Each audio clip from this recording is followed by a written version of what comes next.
Nada, yo iba a preguntarle a Sara, porque, bueno, habíamos visto también lo del el paper este hablando de lo que pasó con Nos el vamos a Chicxulub, la vámonos a la Baja California, a la formación de que, Rosario, ¿no? A hablar de ella. que a mí me pareció muy chulo, ¿no? Este trabajo, por lo menos, bueno, venga, explícalo. Esto enlaza un poco, ¿os acordáis? En episodios anteriores.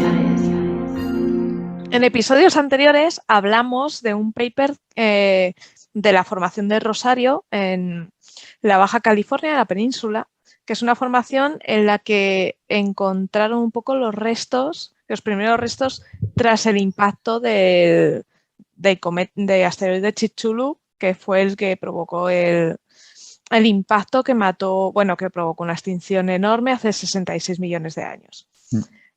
Tengo, Mandando a los tengo un comentario sobre, bueno, hay dos cosas. Creo que hablamos también una vez sobre la reconstrucción del día. Exacto, Ah, ibas a decir eso, ¿no? ese Vale. día.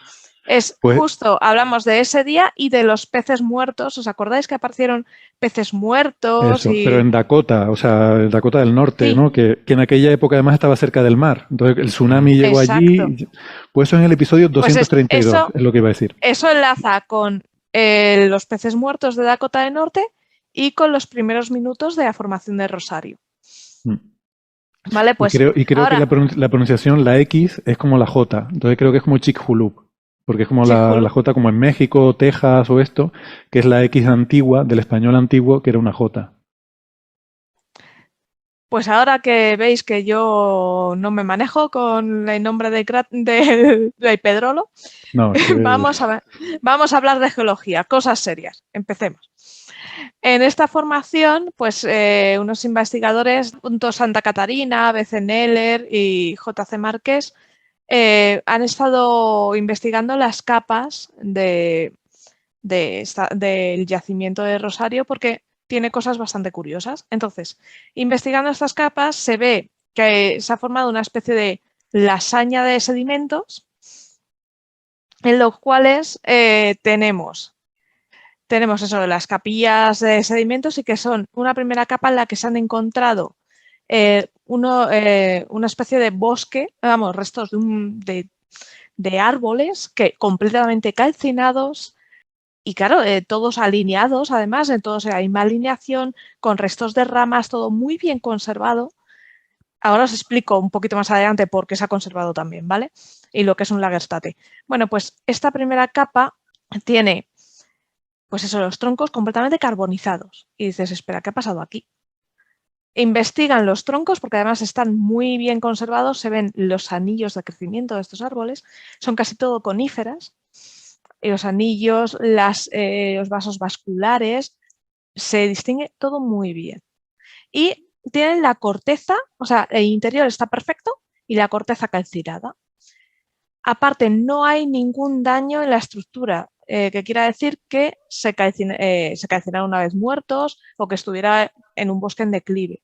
Entonces, ¿qué pasa? Esto se interpreta como que hubo un incendio muy rápido y después, en poco tiempo, fueron arrastrados los árboles. Entonces, esto da que pensar, dices, ostras, ¿qué me he encontrado aquí? ¿No? Lo que nos dice es, cuando impacta el asteroide, genera tanto calor, porque pensad que viene arrastrando de atmósfera, viene muy caliente, genera calor, se provoca una combustión espontánea en toda la zona boscosa cercana de los alrededores, todo eso arde, pero en un periodo de entre 5 y 10 minutos viene un tsunami y arrastra todo. O sea, imaginaos, un fuego para calcinar todas las cortezas de los árboles, cómo tuvo que ser de intenso para provocar eso. Se calcula, se estima entre 500 y 1000 grados. De la media es de unos 750 grados, para que os hagáis una idea. Vale, después de esta parte de árboles, viene otra capa de lutita pedregosa, ¿vale? Que son sedimentos muy ricos en pólenes, en esporas. Hay pólenes de esas coníferas, hay esporas de lechos, y esto fue arrastrado, eso, vino el tsunami y arrastró toda esta tierra justo encima. Cuando tú tienes unos troncos que has arrastrado con el agua, los pones rápidamente sedimento encima, tapas, no hay oxígeno, no se pudren y quedan perfectamente conservados. Por eso decimos que están perfectos los troncos, ¿vale? Este mecanismo es lo que se conoce en paleontología como Lagerstätte. ¿El qué, Y perdona? es Lagerstätte. Ujú. Mal pronunciado, ¿vale? Ujú. Es una palabra alemana, Mm. porque en Alemania hay bastantes yacimientos así. Nosotros en España tenemos el yacimiento de Hueco, que es igual, es un Lagerstätte, y eso se aprecia mucho si vais al MUPA, al Museo Paleontológico de Cuenca. Fijaos bien en la preciosa conservación de Pepito, porque es que se conserva perfecto y es por esto. Pepito falleció y fue cubierto rápidamente. Pepito es un dinosaurio. Sí, es Concavenator. Concavenator corcovatos, que se Uno llama en Pepito. particular. Uno en particular. De hecho, a mí me impactó mucho, o sea, os recomiendo que vayáis a verlo. Volviendo a este Lagerstätte. Tenemos Hablando ya de los troncos. impactar. Sí. Tenemos ya los troncos cubiertos con esta lutita y luego lo siguiente que encontramos es otra capa de lutita y había pensado en Perdón, poner la pero a mí imagen, me encanta, yo, Sara, sabiéndote friki de los dinosaurios, me encanta que haya un dinosaurio particular que te impacta cuando lo ves ahí en su yacimiento. Me imagino un montón de frikis como vos, disculpame, pero es así, llorando por la muerte de Pepito, que fue un dinosaurio. pero es que es el único carcadontosaurio y Concavenator que es el único en su especie que tenemos en el mundo. O sea, ese Sí, fósil es único. Ahora sí, Stachi. Ahora me siento conmovido. Es el único. Concavenator solo hay uno. Eso es bonito. Bueno, os voy a describir, os enseño aquí la lasaña, ¿vale? Entonces, aquí tenemos la primera capa con los troncos, imaginaos la lasaña, luego la segunda capa con esa lutita y esos cantos rodados, ¿no? Arrastrados, y luego tenemos encima una pequeña capita más estrecha de limos, arenas, y que tienes pues caracolas, tienes corales, bivalvos, o sea, esto ya es zona, una zona de aguas someras, un lecho marino. O sea, primero arrastras lo que tienes más inmediato, el bosque, la tierra del bosque, lo que viene del mar. Pues. Luego tenemos otra capa con otra vez las lutitas y luego una siguiente capa súper grande que es más pedregosa, más arenosa, pero que aquí sí que se han encontrado pues restos de esporas de hongos y tal. O sea, arrastró también esa parte de otra vez de terreno continental, ¿no? Y luego al final tenemos ya una capa de cristalizada, tenemos cuarzos cristalizados, cosas cristalinas, que ya esto corresponde con material muy, muy caliente que cayó. Hay tobas también. Esto se corresponde con el material del impacto, lo más cercano a cuando golpea. Al golpear a esa temperatura, la tierra se cristaliza, la piedra se cristaliza y esos materiales cristalizados fue lo que cayó en la capa casi superficial, ¿no? Luego vuelve otra capa, pues eso, también en esta capa más superficial del impacto tenemos la pilli, cenizas, todo lo que acompaña a este tipo de fenómenos, ¿vale? O sea que se ve, esto es lo que demuestra que hubo un impacto. Un impacto porque un volcán no te genera eso tan bestia, ¿vale? Luego volvemos al final a tener otra vez esas lutitas, ese terrenito y ahí ya encontramos de nuevo pues foraminíferos y capas, una capa de foraminíferos. Entonces, estas capas, estas lasañas, ¿qué nos dicen? Nos cuentan una historia. Un geólogo, cuando hace una cata y ve las capas, está leyendo como el que lee un libro de historia. Entonces, ¿qué pasó? Entra el Chicxulub, ¿vale? El meteorito. Impacta. Al impactar, el calor que genera en ese momento hace que arda todos los bosques. Desplaza el agua, ¿vale? Provoca un tsunami que tarda 10 minutos en llegar y arrastra todo lo que encuentra a su paso. Y lo va arrastrando en esas capas. Primero una, luego otra. Y ahí, finalmente, ¿qué llega después de ese tsunami? Pues todo lo que suelta, todo lo que sale despedido del impacto. A mí me encantan estos, igual soy algo morboso, ¿no? Pero ese día, que es el día más apocalíptico probablemente de la historia del planeta en estos últimos 100 millones de años, hay una primera descripción que creo que es una fotografía muy enfocada de ese día, que es la que contamos lo que decía antes, en el episodio 232, con el yacimiento en Dakota del Norte, porque el tsunami, esto es un impacto que ocurre cerca de la península del Yucatán, en México, en la parte atlántica. Y ese tsunami, pues no sé si una hora más tarde o no recuerdo cuánto, llega a las costas de América del Norte, llega a este yacimiento en Dakota, y mostraba eso que decía Sara al principio de los peces muertos, pero no es que sean peces muertos, es que son peces kilómetros tierra adentro, arrastrados por el tsunami, partidos por la mitad, que estamos hablando de peces de 1,5 metros. O sea, en aquella época todo era grande, ¿vale? Todo era muy grande.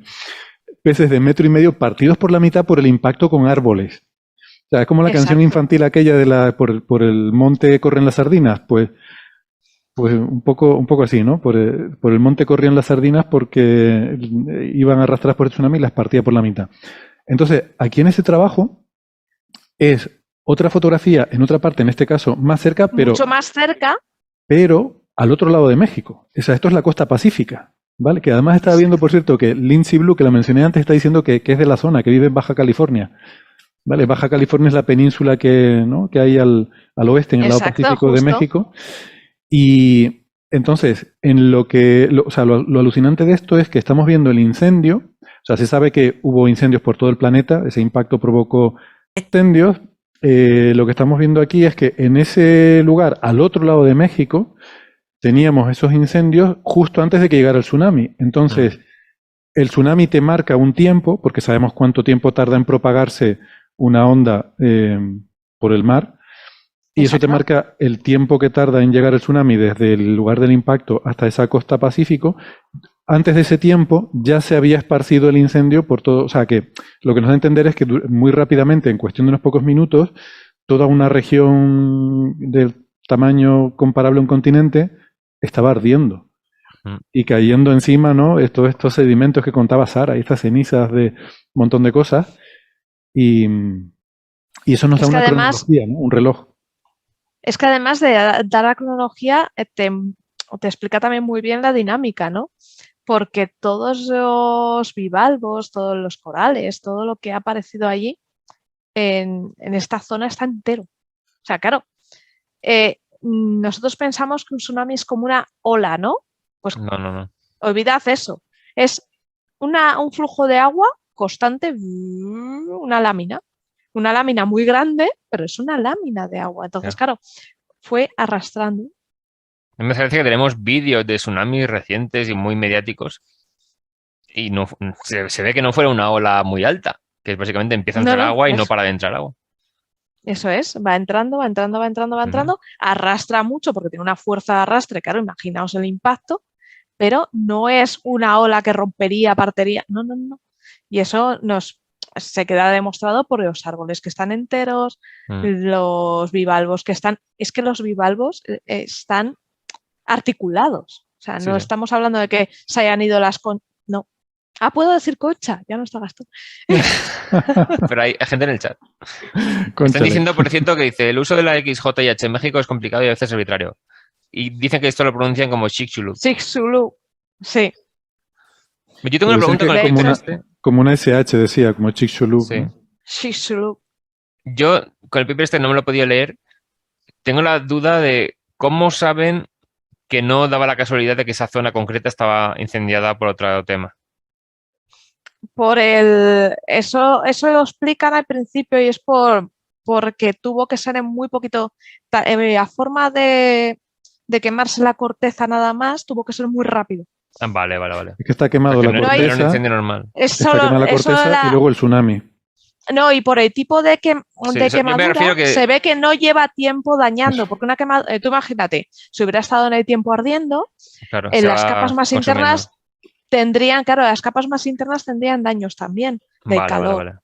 Se iría consumiendo, efectivamente. Y aquí no, es solo la corteza y pues. Entonces Si fuera una película de Disney, se vería el monte ardiendo y se vería la ardilla esta de Ice Age que va buscando la bellota, quemándose la cola y diciendo, Sí. ay, ojalá hubiera agua para apagar el fuego, y de repente le llega el tsunami. Preguntaba alguien, vi una pregunta ahí, pero se me fue, que alguien preguntaba si conocemos algún documental bueno que narre lo que pasó en este día. Yo no conozco, la verdad. Hay un vídeo de Kurzgesagt que lo cuenta. Está con dibujitos, dame una impresión. Lo pongo en el Twitter. O sea, en el chat. Esto es una cuenta. Esto es básicamente en alemán, significa en una cáscara de nuez. Que es la expresión en inglés que es in a nutshell. Y es básicamente cuentan en unos minutillos un tema. Y esto es básicamente el día del impacto del que acabó con los dinosaurios. Entonces, está todo con dibujitos, pero está muy riguroso. Entonces cuentan todas las cosas horribles con dibujitos. Muy bien. Sí. A lo Happy Tree Friend. Estos vídeos muchas veces son ¿qué pasa si ponemos una bomba nuclear en tal sitio? O te cuentan también lo de Hiroshima. Ya. Entonces hay uno sobre el tema de los dinosaurios, que está muy riguroso, cuenta todos los horrores que hubo y está muy bien explicado. Esa es justamente De hecho, la palabra, muy bien elegida. Pensad una cosa, que esa capa que os he dicho de material cristalizado y tal, tiene una alta concentración de iridio. Sí. Y esa concentración, esa capa de iridio, la tenemos en todo el mundo. Todo el planeta. O sea, En España también. En todo el planeta. En España ya hay una zona en Murcia donde podéis ver el límite KPG y en el Flis de Zumaya se puede ver claramente. Así que ya sabéis dónde tenéis que viajar. Se puede tocar. Sí, ahí.